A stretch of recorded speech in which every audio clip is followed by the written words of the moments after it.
Let's do this. So Haiti and the Dominican Republic are located on an island in the Caribbean known as Hispaniola. Long before white men arrived, natives lived in peace on the island. Then, in 1492, Columbus came along. You know, he just killed a bunch of people, enslaved practically everyone on the island, while bringing along diseases of all sorts as well. Spain bathed in the gold on the island. This ended up attracting a whole bunch of French pirates. The French colony in San Domingo began in the 17th century as a pirate outpost. So by the middle of the 17th century, the French ended up settling here on the island as well. Many of them invested their pirate treasure into sugar plantations, which by 1700, they were thriving at both producing sugar and working people to death. This island was the most valuable colony in the West Indies, and possibly even the world.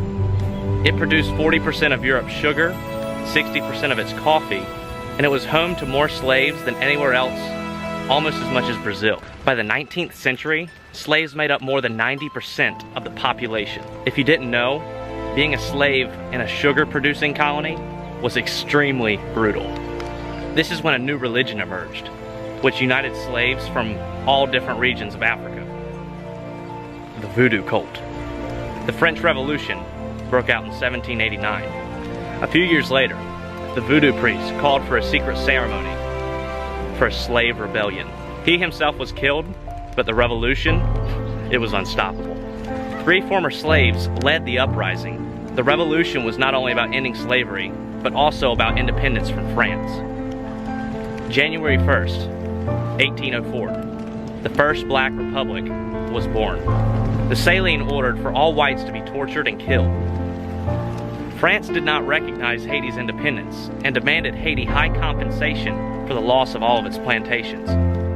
To avert a renewed French attack, Haiti accepted the claims 40 years after the revolution. Now they had to pay off with money what they had already paid for with their blood. The payment of the compensation lasted until the end of the Second World War, and it's damaged Haiti's economy to this day.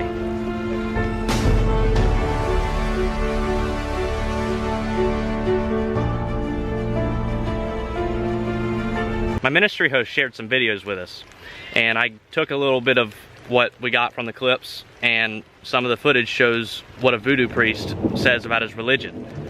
So, here you go. Est-ce que vous pratiquez l'autre religion que pour religion vaudou? Non.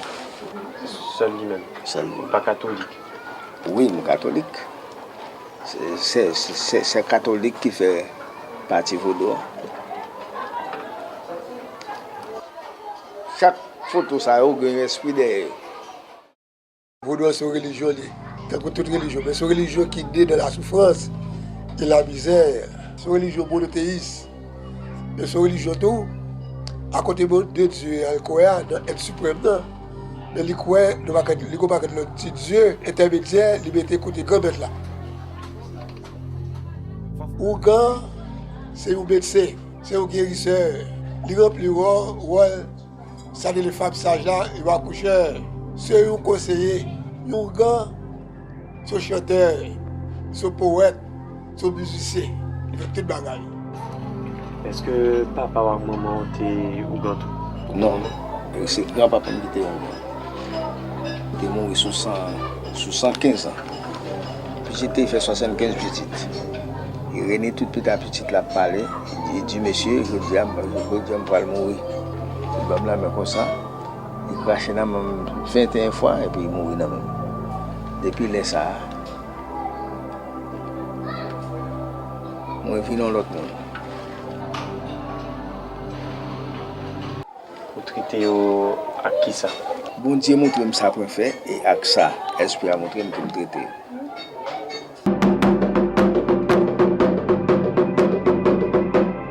Quand on représente ton cloche, quelqu'un soit à côté, l'esprit il y a la fini. Ça c'est quand même une maladie. Et c'est ça pour cause mon traité.